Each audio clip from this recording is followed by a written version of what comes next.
So now we come to Surah Nisa 4:25. وَمَنْ لَمْ يَسْتَطِعْ مِنْكُمْ طَوْلًا أَنْ يَنْكِحَ الْمُحْصَنَاتِ الْمُؤْمِنَاتِ فَمِمَّا مَلَكَتْ أَيْمَانُكُمْ مِنْ فَتَيَاتِكُمُ الْمُؤْمِنَاتِ وَاللَّهُ أَعْلَمُ بِإِيمَانِكُمْ بَعْضُكُمْ مِنْ بَعْضٍ فَانْكِحُوهُنَّ بِإِذْنِ أَهْلِهِنَّ وَآتُوهُنَّ أُجُورَهُنَّ بِالْمَعْرُوفِ مُحْصَنَاتٍ غَيْرَ مُسَافِحَاتٍ وَلَا مُتَّخِذَاتِ أَخْدَانٍ فَإِذَا أُحْصِنَّ فَإِنْ أَتَيْنَ بِفَاحِشَةٍ فَعَلَيْهِنَّ نِصْفُ مَا عَلَى الْمُحْصَنَاتِ مِنَ الْعَذَابِ ذَلِكَ لِمَنْ خَشِيَ الْعَنَتَ مِنْكُمْ وَأَنْ تَصْبِرُوا خَيْرٌ لَكُمْ وَاللَّهُ غَفُورٌ رَحِيمٌ. And from you who did not have the capability in a long duration of life to marry a fortified, married, believing woman,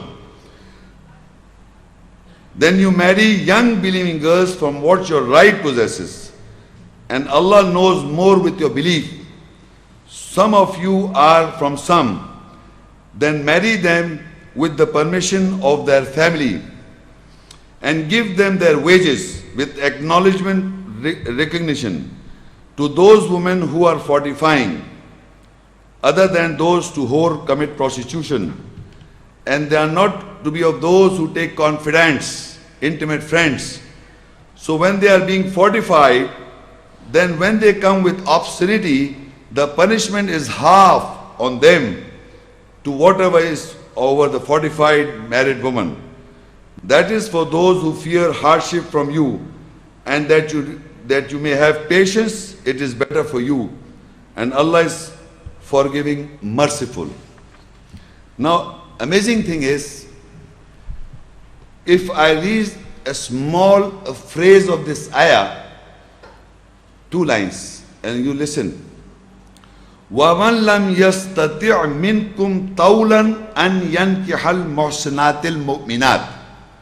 In the Arabic, it's very clearly, this word tawlan, tawil. You understand tawil? What do you mean by tawil? Long. Is not translated by any person in the whole I have come across. Tawlan. Except myself. You know, because in their mind, muhsanat are non-married women also. You understand what I'm saying? In their mind, that muhsanat are those, I am telling you, muhsanat are those women who are, when they get married, they become fortified. With their parents, they are not fortified. Because men will keep on giving proposals. So that means they are not fortified. And that is why they are forbidden to marry. So now they get confused in this ayah, because Allah says, وَمَنْ لَمْ يَسْتَطِعْ مِنْكُمْ طَوْلًا أَنْ يَنْكِحَ الْمُحْصَنَاتِ الْمُؤْمِنَاتِ. So, and from you who did not have the capability in a long duration of life to marry a fortified believing woman. How can you marry a fortified believing woman? How? Yeah, I explained to you before. Okay? So that means this condition may not arrive in our lives. No, it is not necessary that this condition arrives. It may not arrive. And even if I don't have that much amount of money to give the husband who's been spending 5-6 years and she is already a fortified woman. Normally men like to marry non-married woman. So Allah is also saying, and from you who did not have the capability in a long duration life, mean tawlan, to marry a fortified married believing woman that come to you in migrating, then what you do? فَمِمَّا مَلَكَتْ أَيْمَانُكُمْ مِنْ فَتَيَاتِكُمُ الْمُؤْمِنَاتِ. Then you marry young girls, non-married girls. Young girls from the right whom the right hand possesses. Then marry young believing girls from your right possesses. So if there are already, I have purchased women who are not married, or there are people who have got girls who are not married in his possession, So I can marry young girls, not the fortified woman who came in migrant belief. These young girls should be also a believer. So it says you can marry young believing girls from your right possession, and Allah's more with your belief, meaning men's belief. If you are a believer, then you can marry and purchase who already have got some girls with him, and they are young girls, not married, you can marry them. Allah more knows your belief. Some of you are from some, then marry them with the permission of their family. Family means who are taking guard of those young girls.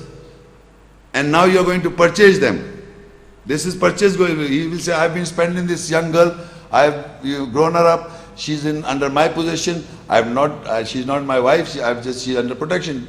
Malakat, right possessions are not always married. There are girls who are not married with you, and there are girls in the right possession who are not married.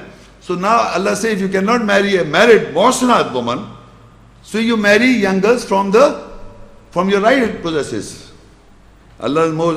Then marry with them permission of their family, people, and give them their wages. After you marry, you give them their wages. First you give them from the permission of their family, because they are the protectors, the guardian of that girls, with acknowledgement and recognition.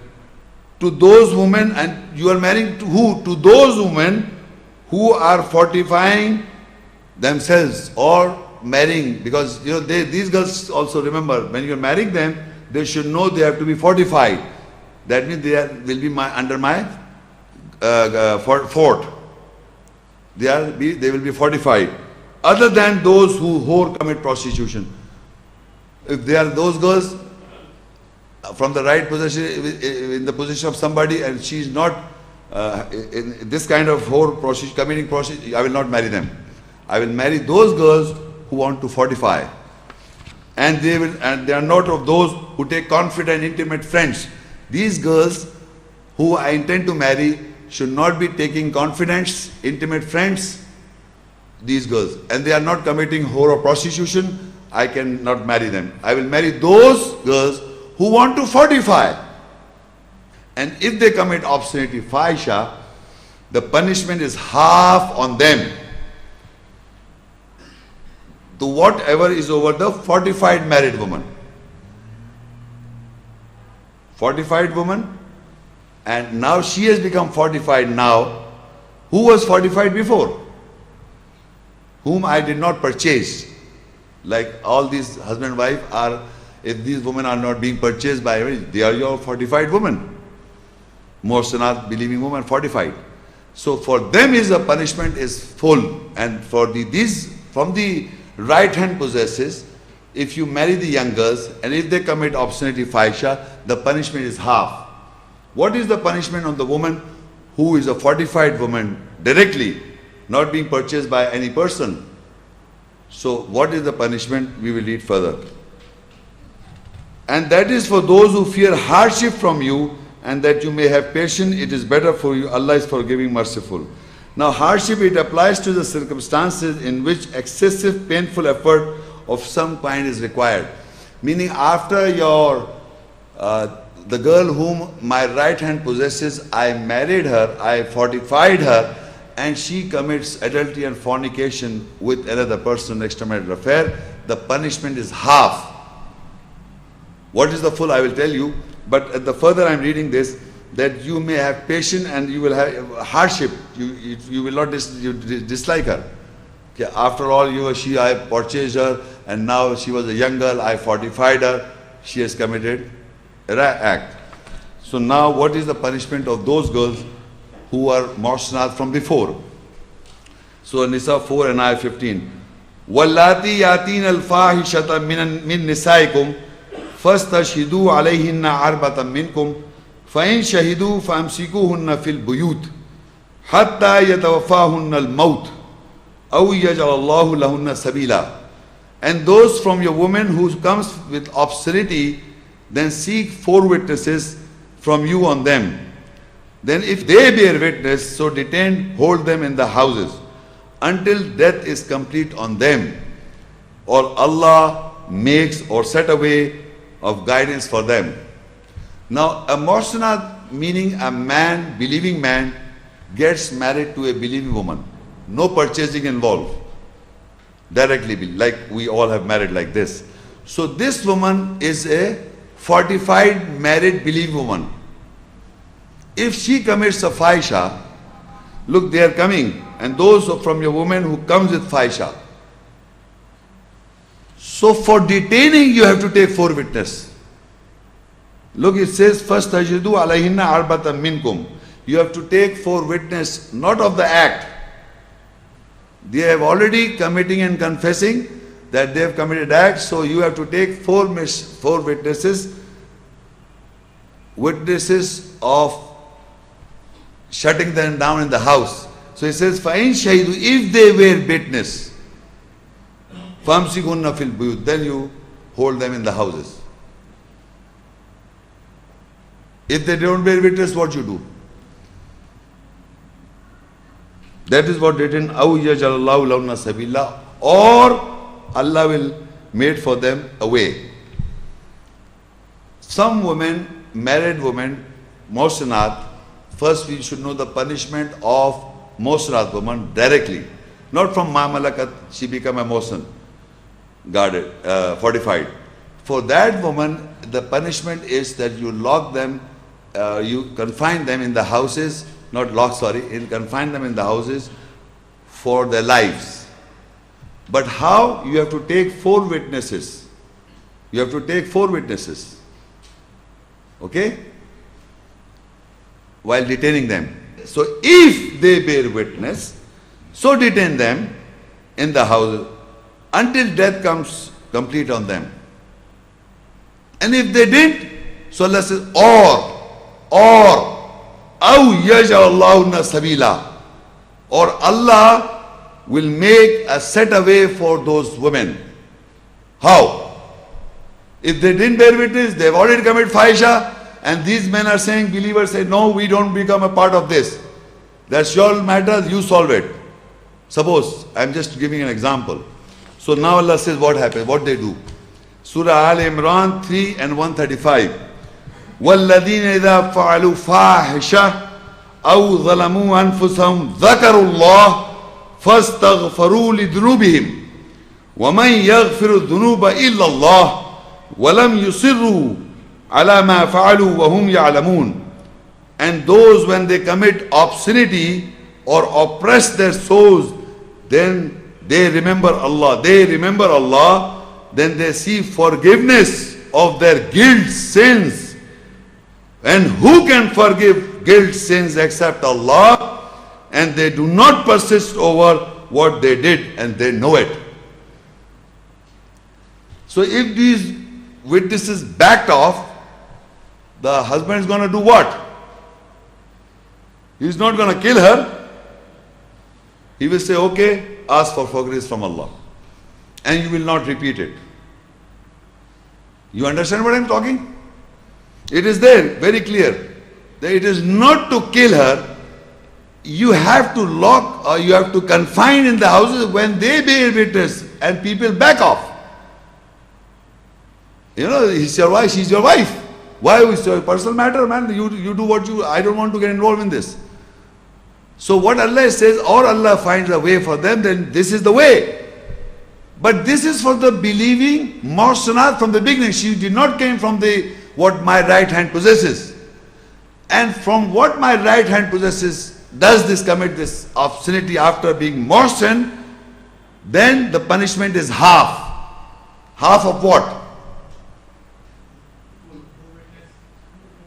No, half of half of the punishment we are talking. Sorry? Punishment. That's what discussing. Umar Khair. Life, first is the life. You have, no, hold on. For the life, you have to confine in the houses. What would be the half? Half detention, what? Now, what would be the half? You see, one is the life as a detention of a muhsanat woman. The half would be what? What is, you know, in every country there is an average rate of death, average. And from that average, you can deduce the half. That's not a big deal. In every country, there is different average rate age. And from that culture and environment, you can make it a half. And if she asks for forgiveness, then it is nullified. The ayat I rehearsed in Al-Imran 3:135. So when Allah forgives, they cannot commit again. That is the acceptance of forgiveness of Allah. You want to find out, did Allah forgive you or not? You know, every night, you say they make it a day compartment. You know, generally people say, make it a day compartment. In the daytime, when you go to sleep, before going to bed, you should seek forgiveness. Oh Allah, whatever did I wrong in the daytime, whatever. I don't know what I did. I know what I did, but whatever I did wrong, I say astaghfirullah. I don't know myself. Allah Ta'ala, whatever I did wrong, I forgive. The next day I did again. And Allah said, I don't know whatever I did wrong, please forgive me. And I die. Allah will not forgive you. So if you want to know that Allah has forgiven you, believe me, you will not commit that act again. Because He's accepted your forgiveness. When Allah accepts, you cannot commit again. When He has not accepted, you keep on doing it. So now to go further, Surah an-nur 24 and ayah 33. وَلْيَسْتَعْفِفِ الَّذِينَ لَا يَجِدُونَ نِكَاحًا حَتَّى يُغْنِيَهُمُ اللَّهُ مِنْ فَضْلِهِ وَالَّذِينَ يَبْتَغُونَ الْكِتَابَ مِمَّا مَلَكَتْ أَيْمَانُكُمْ فَكَاتِبُهُمْ إِنْ عَلِمْتُمْ فِيهِمْ خَيْرًا وَآتُهُمْ مِمَّا لِلَّهِ الَّذِي آتَاكُمْ وَلَا تُكْرِهُوا فَتَيَاتِكُمْ عَلَى الْبِغَاءِ إِنْ أَرَدْنَا تَحَصُّنًا لِتَبْتَغُوا عَرَضَ الْحَيَاةِ الدُّنْيَا وَمَنْ يُكْرِهُنَّ فَإِنَّ اللَّهَ مِنْ بَعْدِ إِكْرَاهِهِنَّ غَفُورٌ رَحِيمٌ. And those who do not find marriage should be chaste. That is, not to involve in unlawful sexual relationship until Allah enriches them from His bounty. And from those whom your right possesses, who seeks the book, so write, that is the marriage contract, to them if you find any betterment in them, and give them from the wealth of Allah that He gave you. And you do not compel your young girls who are in your possession to commit a wrong act or prostitution if they intend to be fortified, and that you seek the width of this worldly life. And whosoever compels these young girls to commit wrong act or prostitution, then surely Allah is forgiving, merciful, from after their having been compelled to commit wrong act or prostitution. Now in this ayah, there are 2-3 points we have to gather. First is that a person believing man should have enough wealth, because when he intends to get married, he has to take the responsibility of the wife. And if he doesn't have that wealth, then Allah says to those people, he has to refrain. Those who do not find marriage should be chaste. That doesn't mean they should indulge in sexual activity. They should be chaste until Allah enriches them. So not even marrying one, forget about 2s and 3s and 4. Remember, this is very important for any person who engages in marriage. He must know that he can provide her the comfort and the shelter, because it is his duty to take care of the woman. So Allah says, and those who do not find marriage should be chaste until Allah enriches them from His bounty, and from those whom your right possesses. Now if a person, like suppose I have got some women, girls, they are under my possession, whom your right possesses, who seeks the book, who wants to understand the book, wants to become believer, Or if they intend to have a contract, get married, so write to them the marriage contract. And if you find any betterment in them, give them from the wealth of Allah that He gave you. So why are you giving the wealth? So that you can get married to them, or you let them get married to another person. But you do not compel young girls who are under your protection, or they are malakat imanukum, they are your right to say. Do not compel your young girls to coming wrong act, prostitution. If they intend to be fortified, they want to be fortified to the person, to you or to other person. And you are forced because you have so many girls with you under your protection, you have purchased them, you are giving protection, you can do that. But you cannot commit them to do wrong act if they want to be fortified, meaning they want to chaste, they want to guard or fortify their strengthen and surroundings to one person.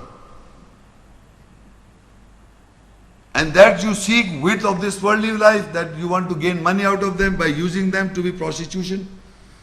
And whosoever compels them, those young girls whom your right possesses, to commit wrong act or prostitution, then surely Allah is forgiving, merciful.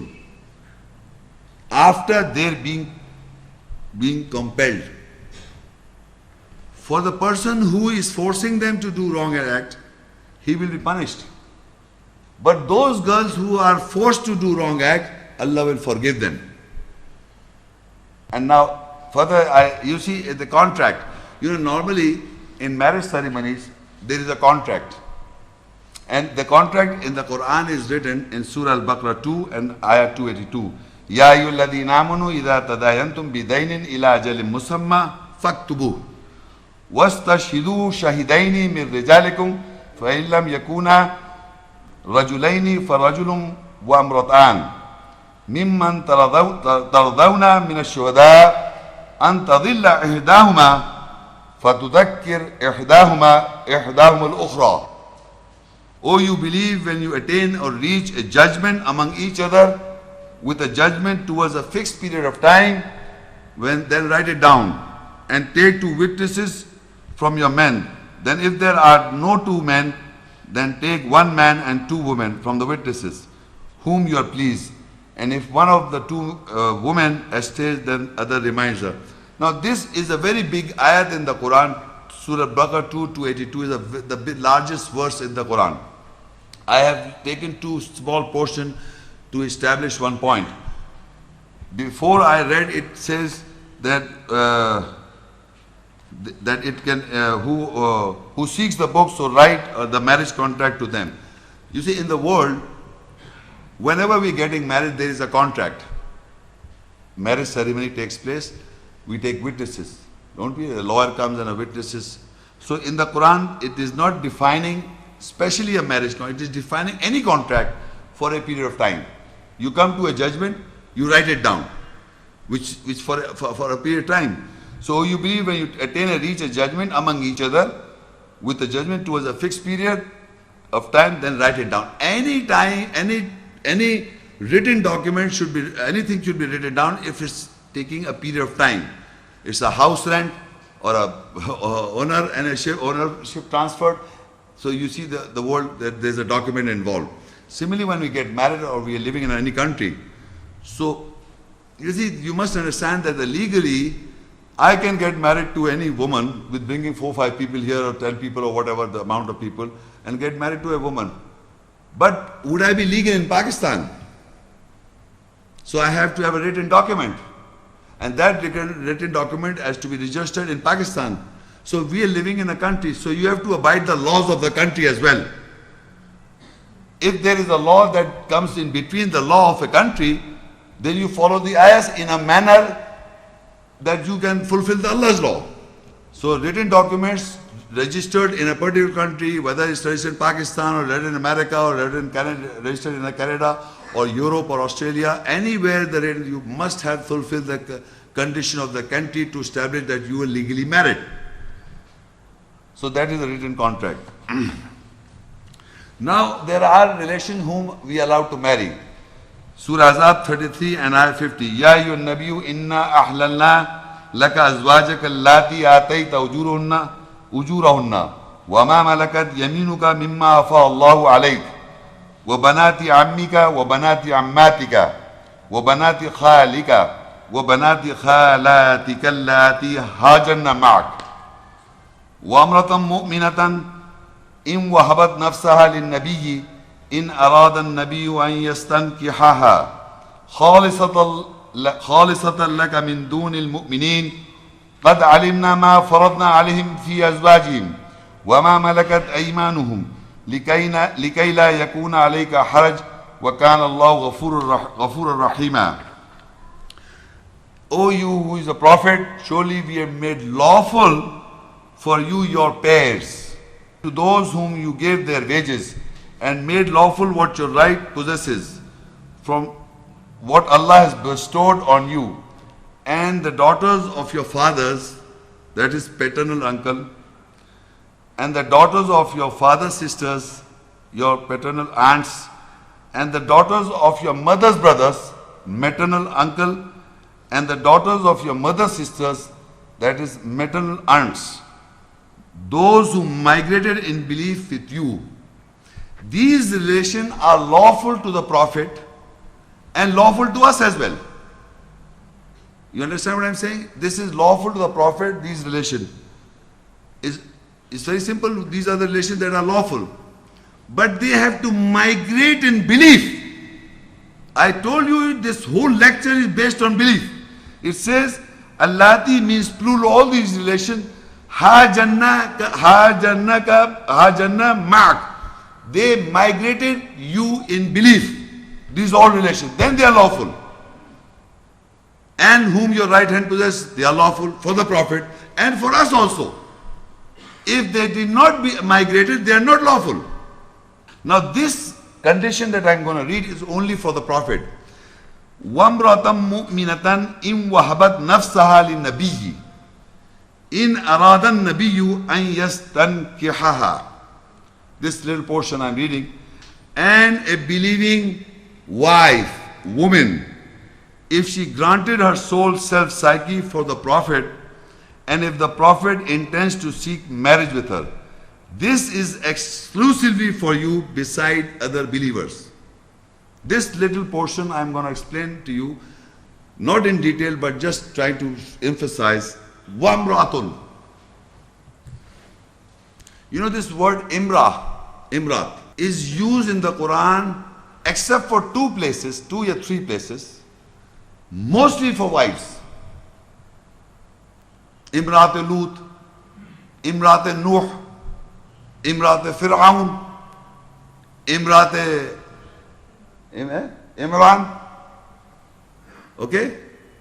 So this is generally used in the Quran for wives, except for Malka Saba, and except for, I just now previously for the contract, two Imrat, and except for one place where Musa Islam went there, the two sisters were there as Maratan. But generally, in the whole Quran, mostly it is used for wives. So I have used this woman here, I have done woman, but basically it's wamra'ata mu'mina means a believing wife or woman. Believing wife of a believer or a believing woman. If she granted her soul to the Prophet, that doesn't mean she is asking for marriage. She is granting her soul psyche to the Prophet for the cause of Allah. Like prophets had companions. They were on the same, not exactly the same, they followed him. They tried to practice in the letter. So they are known as ashaba. But if there is a woman dedicated herself for the Prophet, so granted her soul self for the Prophet, and if the Prophet intends to seek marriage with her, this is exclusively for you. Now why? Because in the Quran, Surah Ahzab 33:6, you write down, the pairs of the Prophet are the mothers. The Azwaj and Nabi are the mothers for the believers. You know this? The surah, you can write down this reference. I'm not going into detail, I'm just giving you the Ahzab, Surah Ahzab 33, 6 ayah. The pairs or the azwaj or the wives of the prophets are believers or are mothers for the believers. Our mothers, we respect and honor the wives of the prophet as our mothers. Okay? So now, what is exclusive for the prophet if a believing woman or a believing wife of a believer, both, she grants her soul to the prophet, said dedicate her life, all her life with the prophet for the cause. The prophet has the privilege, if he intends to marry her, he can get married to her. That means that person, believing man, has to divorce her. And the prophet will get married to this because she will become mother to you. Now, it looks as if something is very unusual. Go back, when the rejecter migrated, that believing woman migrates, Allah breaks the marriage. And he asked the believing man to marry. Similarly, you believing woman and the prophet, there is a difference.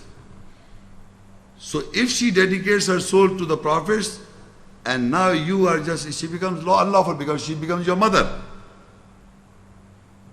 So that's in the Quran. I will deal this subject separately. It is detailed in the Quran. That is why I said this is exclusively for the prophet. Because messengers' wives and the prophet wives are mothers to the believers.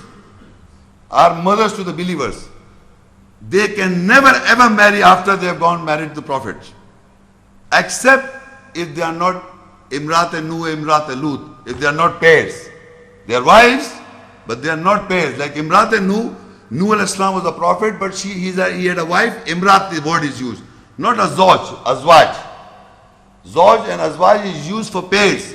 Wives and psyche is same. But here, if this believing woman or believing wife dedicates her souls for the prophet, and if the prophet intends to marry, is only for the exclusive for the prophet, he can do that, but not for the believers. As for the rejectors' wives are not lawful husbands to the believing woman if she migrates. The relationship of marriage or the fortifying is being Muslim woman is broken. And now this believing man test her, examine her, and he can get married. Similarly, the status improve of a believing woman. She has a pair with the prophet. That's not a love affair. Remember this. That's not like that. That was also not a love affair. This is not a love affair. This is seriousness that she migrated in belief. So the rejected are not lawful husbands to the believing, migrating believing woman. Similarly, if the believing woman gone beyond you, the believing man, in relationship to that, then she has to divorce. This man believing man has to divorce, and the husband, the prophet has to take for the wife. If he intends to, that verse says, if the prophet intends to seek marriage with her. That is exclusive for you. Besides the believers, without doubt, we know what we have ordained over them in their wives' pairs, in what their right possesses. So there is no difficulty over you, and Allah is forgiving, merciful. Meaning that the believers know this. Allah has already written in the ayahs, that is a separate topic. I will be delivering a talk or a lecture, what the Quran says about the pairs, zawj, azwaj, wives of the Prophet. Okay? In that I will explain in detail. So no question today on this subject. I will be delivering a full lecture describing what the Quran says about the azwaj, pairs of the Prophet as mothers. What is their status and how they get their status.